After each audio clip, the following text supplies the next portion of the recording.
Nah, di sini teman-teman harus melihat secara detail. Kita bisa melihat ya perbedaan antara Porses dan Metapors. Porses mempunyai website namanya www.porses.io. Kemudian Metapors websitenya meta-pors.space. Kreatornya Lado Oktanikov, sama kreatornya Lado Oktanikov. Walletnya yang digunakan adalah Trust Wallet, Token Pocket sama ya, sama MetaMask juga pada prinsipnya sama.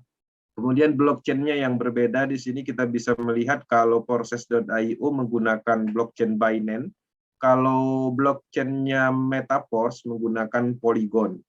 Untuk teknologinya sendiri, Porses menggunakan BIP20 atau Binance Smart Chain.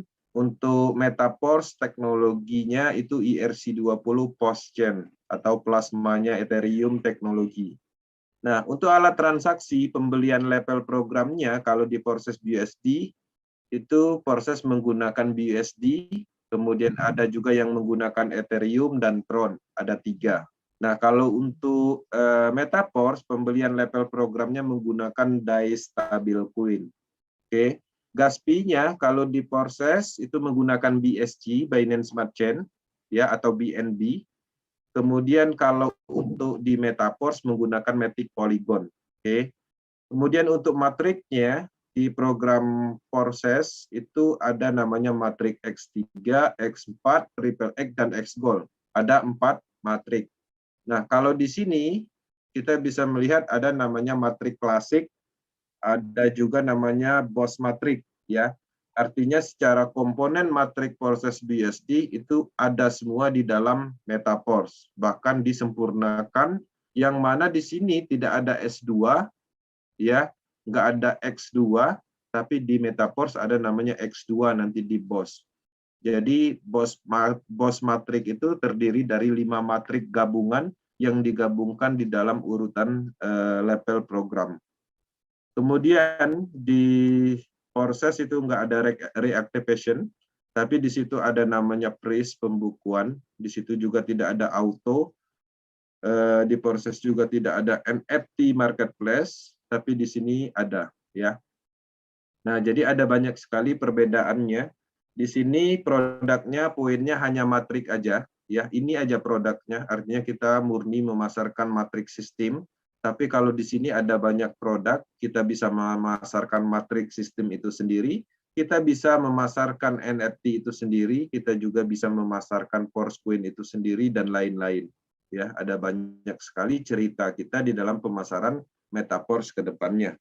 Sehingga apa yang terjadi di Metapors ini akan terjadi yang namanya peningkatan maksimal. Peningkatannya di mana pertama itu adalah perluasan market. Market yang akan tertarik itu adalah misalnya NFT market, orang-orang yang suka bermain NFT. Kemudian Metaverse, orang-orang yang terbiasa yang melihat potensi dari Metaverse itu akan tertarik. Trader Club, staking ini masuknya ke investor level. Yang tadinya investor level tidak tertarik di proyeknya Porses.io, dengan adanya staking program, ada presentasi yang dikeluarkan dari algoritmanya sehingga ini menarik investor. Yang suka main koin juga tertarik karena Metapors punya koin sendiri. Yang mempunyai, yang menyukai produk-produk blockchain juga ada nanti marketplace-nya, ada platform social network-nya dan banyak produk blockchain lainnya.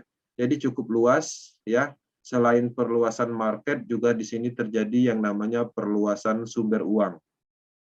Saat ini kita menerima Pors Classic aja, kita sudah mendapatkan sumber uang pertama. NFT diluncurkan, kita sudah mendapatkan sumber uang yang kedua. BOS Classic program diluncurkan, kita mendapatkan sumber uang yang ketiga. Begitu juga Metaverse diluncurkan, dan seterusnya. Ya. Jadi sumber uang berlipat-lipat sumber uangnya, yaitulah terjadi perluasan sumber uang atau banyaknya potensi uang yang akan kita dapat dari Metaverse.